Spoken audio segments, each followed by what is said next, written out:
Kazi ya Mangungu ni kufunga na kufungua kikao. Ni maneno ya Geoffrey Nyange Kaburu ambaye alikuwa makamu mwenyekiti wa zamani wa klabu ya Simba Sport Club, ambapo ameweza kumkingia kifua Murtaza Mangungu kutokana na tuhuma ambazo anazipata baada ya klabu ya Simba kuweza kupoteza makombe yote, huku wengi wakidai kwamba uongozi wake umeweza kusababisha matatizo mengi, ikiwemo kubwa zaidi la kupoteza makombe yote, kutokuchukua hata moja, lakini lile la pili ni lile la kufungwa na Yanga mara 5 mfululizo, yeye akiwa kama mwenyekiti. Kwa mjibu wa Geoffrey Nyange Kaburu, ameweza kudai kwamba hatuwezi kusema Mangungu ametuangusha, bali bodi ya wakurugenzi ndiyo imetuangusha.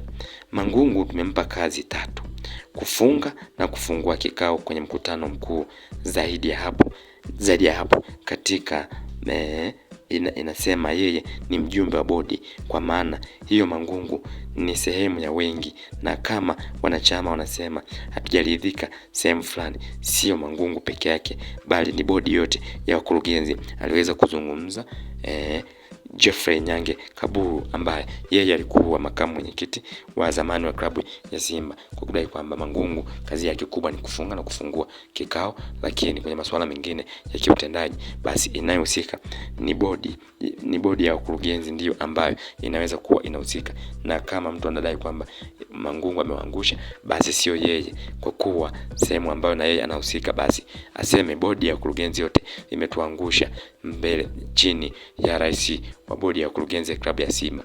Hayo yote yameweza kutokea baada ya Murtaza Mangungu kuweza kutokea kwa matatizo kadhaa kutokana kwenye uongozi wake.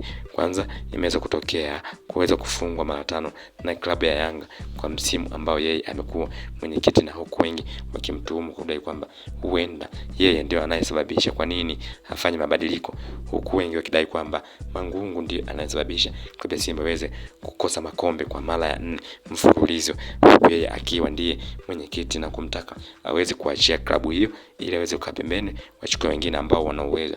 Na ndipo ambapo Geoffrey Nyange Kaburu ameweza kumkingia kifua kwamba hatuwezi kusema Mangungu ametuangusha, bali tuseme bodi ya wakurugenzi ndio imetuangusha. Mangungu amepewa kazi 3 tu: kufunga na kufungua.